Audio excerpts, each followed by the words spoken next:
Nathanaël Ono Komba, enlevé à Kinshasa le 5 janvier 2026 selon plusieurs sources, n'est pas un incident isolé, c'est un symptôme, un signal inquiétant, une dérive qui menace directement la démocratie congolaise.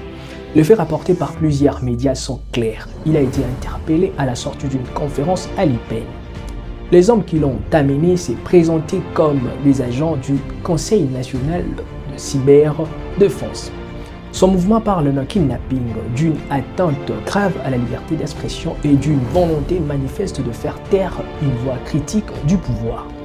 Ce décryptage analyse ce que cet acte révèle, ce qu'il signifie et pourquoi il doit alerter chaque citoyen.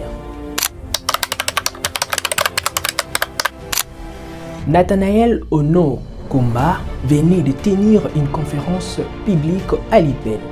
À la sortie, 2 hommes en uniforme l'ont arrêté de force et conduit vers une destination inconnue. Son parti, le Congo qui inspire, parle d'un acte d'intimidation visant à réduire au silence une voix dissidente. Ce n'est pas une arrestation judiciaire, ce n'est pas une procédure légale, c'est une interpellation extrajudiciaire, opaque, brutale et politiquement ciblée. Le kidnapping d'un opposant après une prise de parole publique n'est pas un hasard. C'est un message, un avertissement, une manière de dire « parlez et vous disparaîtrez ».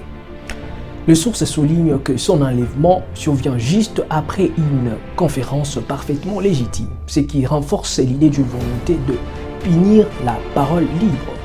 Ce type de pratique crée un climat de peur, une autocensure généralisée, une fragilisation de la démocratie, une normalisation de la violence politique.